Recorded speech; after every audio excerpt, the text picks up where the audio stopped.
Al hablar de competencias laborales, entendemos por capacidad el conjunto de conocimientos, habilidades, destrezas y actitudes que desarrolla una persona para lograr una competencia laboral. Las capacidades hacen referencia a lo que la persona estudiante debe adquirir, conocimientos, habilidades, destrezas y actitudes, para resolver situaciones relacionadas con un puesto de trabajo. Las capacidades se clasifican en capacidades del hacer, del saber y del ser.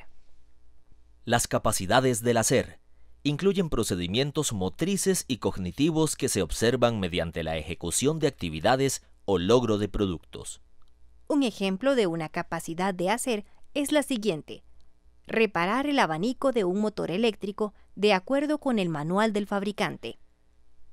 Las capacidades del saber incluyen los conocimientos que debe poseer la persona, teorías, definiciones, características, estructuras, hechos, principios, recetas y procedimientos. He aquí un ejemplo de una capacidad del saber: explicar el procedimiento para la elaboración de abono orgánico mediante el método de compostaje Takakura.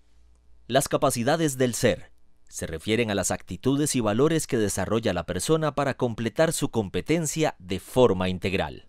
Ejemplo de una capacidad del ser: colaborar en las actividades de aseo y limpieza del laboratorio de metalurgia mediante el trabajo en equipo.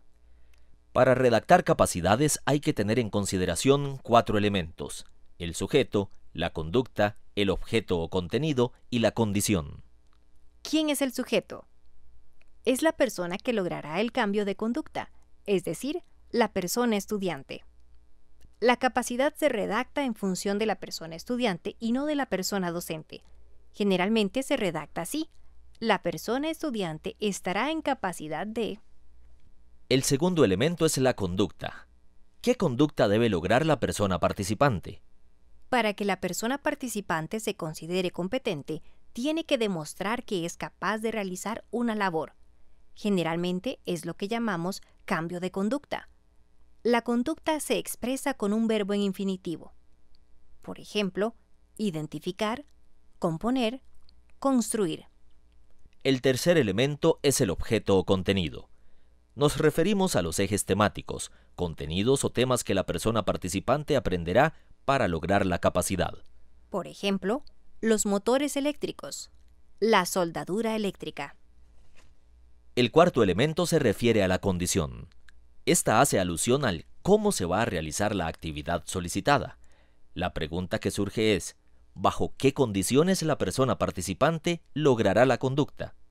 La condición especifica lo que la persona participante puede utilizar, lo que es permitido y las circunstancias en las que se logra la conducta. Ahora sí, pasemos a redactar capacidades. Para ello tendremos en cuenta la estructura siguiente: sujeto, más conducta, más objeto o contenido, más condición. Este es el orden en que deben redactarse los elementos de las capacidades. Un ejemplo de capacidad del hacer es: la persona participante estará en capacidad de pintar paisajes mediante la técnica del óleo. ¿Cuál es el sujeto? La persona participante estará en capacidad de. ¿Cuál es la conducta? Pintar. ¿Cuál es el objeto o contenido? Efectivamente, paisajes. Y por último, ¿cuál es la condición? Mediante la técnica del óleo.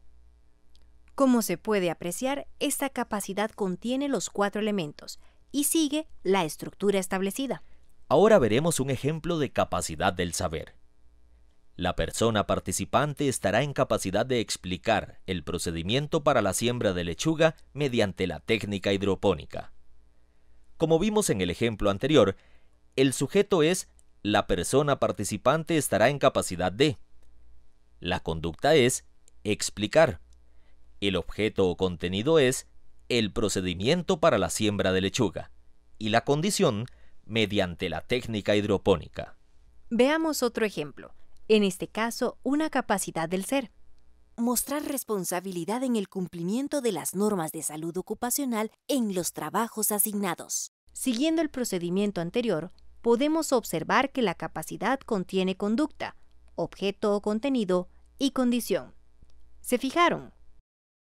En esta capacidad, falta el sujeto. ¿Qué pasó? Cuando se redactan varias capacidades, basta con escribir el sujeto una sola vez, por ejemplo, en el encabezado de la lista de capacidades. Es importante recordar que el sujeto se puede omitir, pero que la capacidad siempre estará redactada en función de la persona participante y no de la persona docente.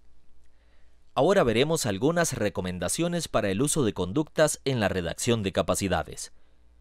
No anteponer otro verbo a la conducta principal. Por ejemplo, no escribir realizar la construcción cuando lo que se solicita es construir. Otro ejemplo es aplicar la soldadura, cuando en realidad lo que se quiere es soldar. Colocar el desinfectante. La acción principal o conducta es desinfectar. Otra recomendación: no usar conductas o verbos que por su amplitud o ambigüedad induzcan a confusión. Por ejemplo, conocer, entender, saber y ser, ya que estas conductas no son observables ni medibles.